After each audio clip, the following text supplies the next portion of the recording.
来是国民党的党主席朱立伦到台北的中山区陪立委王鴻薇来扫街。而这个关键时刻，网红志奇七七po文，讲到当年和王鴻薇抹黑的闹剧，伊表态同意罢免王鴻薇。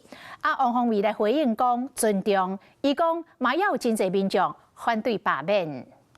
阿姨你好，无同意罢免。国民党立委王鴻薇拍拼下手，甲选民博感情，因为投票日愈来愈晚，国民党主席朱立伦嘛来坐镇。毕竟中山区民进党较赢面。谢谢。 726要到100万网红，志奇77嘛公开po文章，挺罢免王鴻薇，佮提出因过这段往事。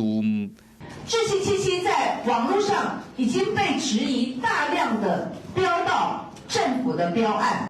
当时王鴻薇开记者会，质疑部分的媒体抢政府的文宣，讲这标案赚2700万是公司主要的收入的来源。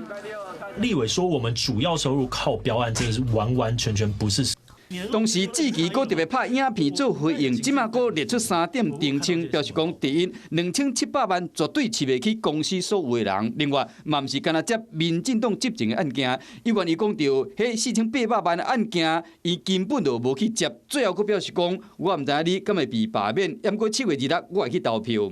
我们尊重每一个人的意见，但是有很多人支持不同意罢免，更多人支持不同意罢免。谢谢啊。罢方拍空战吹票员，反罢这边拍绿箭博感情。关键的时刻，双方是八仙过海。Hello， 我是林仙怡。想要抢先掌握最及时的新闻资讯吗？赶快订阅、按赞、开启小铃铛，锁定华视新闻 YouTube 频道。